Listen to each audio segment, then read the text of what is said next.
हम लोग आज 16वें अध्याय की शुरुआत करने जा रहे हैं भगवत गीता का।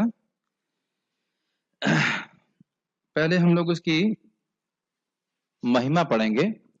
छोटी सी कहानी है, शिव जी ने पार्वती जी को सुनाए हैं और उसके बाद हम लोग 16वें अध्याय को शुरू करेंगे। उसके पहले दूसरा तीसरा श्लोक है, फोन इसमें होगा, पहला दूसरा तीसरा श्लोक है, उसमें काफी लंबी टीका है, तो हम लोग 2-3 दिन में करने का प्रयास करेंगे। शुरू करते हैं। सबके पास फाइल है भगवत गीता के 16वें अध्याय की महिमा। भगवान शिव ने कहा, मेरी प्रिय पार्वती, अब मैं तुम्हें श्रीमद् भगवत गीता के 16वें अध्याय की महिमा बताऊंगा। गुजरात में सौराष्ट्र यानी सूरत नाम का एक शहर है, जानते हैं। राजा खड़ग बाहू का वहां अपना राज्य था, जहां वह स्वर्ग के राजा के समान एक दूसरे इंद्र की तरह रहता था। उन्होंने अरिमर्दन नाम के एक बहुत ही क्रोधीले नर हाथी को रखा हुआ था। नर हाथी मतलब हाथी, हाथनी नहीं रखी थी, जिसके माथे से उसके अभिमान के कारण एक तरल पदार्थ बहता रहता था। पता नहीं क्या कारण, लेकिन यहाँ पे हमने सांड को देखा ऐसे, उसके नाक से वैसे करता रहता तो कुछ जल जैसा बाहर निकलता रहता, तो हाथी भी ऐसा करते होंगे, जो भी है। एक दिन उस हाथी ने गुस्से में अपने जंजीरों से, ये फोन ले सकते हैं, ढीले होकर हाथी के बाड़े को नष्ट करना शुरू कर दिया, जिसके बाद वह इधर उधर भागने लगा और बेतहाशा नागरिकों का पीछा करने लगा। समझ रहे हैं ना, हाथी भाग रहा है पागल होकर के। सभी लोग जितनी जल्दी हो सके भाग गए। हाथी रखने वालों ने तुरंत राजा को खबर दी, और जब राजा ने सुना तो वह अपने बेटे के साथ उस स्थान पर गया जहां पागल हाथी था। समझ में आ रहा है ना स्टोरी। राजा खड़ग बाहू जंगली हाथियों को नियंत्रित करने की कला जानता था। जब राजा उस स्थान पर पहुंचे जहां हाथी अंधाधुंध दौड़ रहा था, तो उसने देखा कि बहुत से लोग चकरा गए हैं और अन्य लोग उस हाथी से बचने के लिए इधर उधर भाग रहे हैं। उसी समय जबकि राजा इस अराजक दृश्य को देख रहा था, अराजक मतलब था कि सब तरफ अस्त व्यस्त था, हाथी ने सब कुछ तोड़ दिया था, उसने देखा कि एक ब्राह्मण शांति से झील में स्नान करके लौट रहा है। वह ब्राह्मण चुपचाप मतलब शांति से आ रहा था, श्रीमद् भगवत गीता के 16वें अध्याय के पहले 3 श्लोकों का पाठ कर रहा था, जो अभयम शब्द से शुरू होता है, जिन 3 श्लोकों के आज हम पढ़ने वाले हैं। जब लोगों ने उस ब्राह्मण को हाथी की ओर चलते देखा, तो उन्होंने उसे अपने पास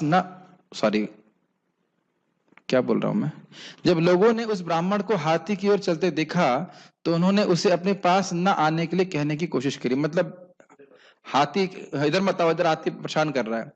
लेकिन उस ब्राह्मण ने उनकी कोई सुध नहीं ली और सीधे उस पागल हाथी के पास गया और उसे सहलाने लगा। जब हाथी ने ब्राह्मण को पास आते देखा, तो उसने तुरंत अपना गुस्सा खो दिया और शांति से बैठ गया।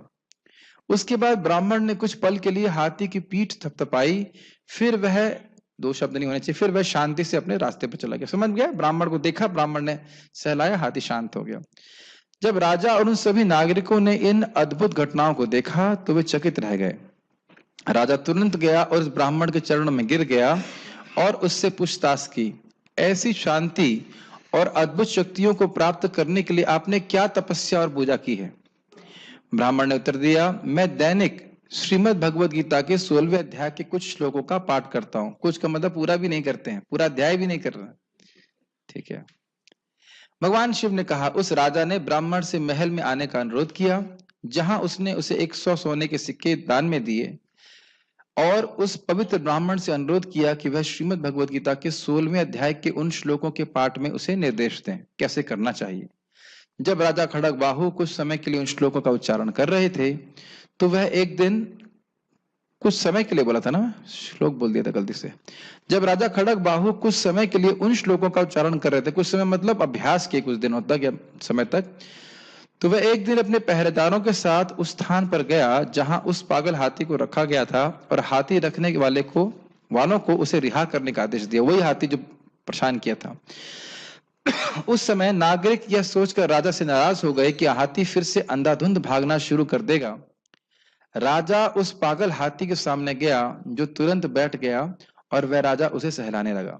उसके बाद राजा अपने महल में लौट आया और अपने बेटे को सिंहासन पर बिठाया और जंगल की ओर चला गया। जहां उसने श्रीमद् भगवद गीता के 16वें अध्याय के उन श्लोकों का उच्चारण करके भगवान कृष्ण की पूजा की और बहुत जल्दी उसने भगवान के चरण कमलों की प्राप्ति करी। जो भी श्रीमद् भगवद गीता के 16वें अध्याय का जाप करता है, जाप का मतलब है पाठ करता है, चाहे वह कितना भी पापी क्यों ना हो, वह बहुत जल्दी राजा खड़ग बाहु के समान भगवान कृष्ण के चरण कमलों की प्राप्ति कर लेता है। बोलो भगवद गीता की जय। तो ऐसा लगता है कि ये बहुत सिंपल सी बातें हैं, लेकिन जो शब्द भगवान के संबंध में होते हैं उनमें असीमित शक्ति होती है। भगवान ने अपने तेज को भगवद गीता में रखा है। तो इस पुरुषोत्तम मास में हम लोग कौन सा अध्याय का पारायण करते हैं? 15। कितने लोग कर रहे हैं? ओके, बाकी लोग पढ़ना नहीं जानते।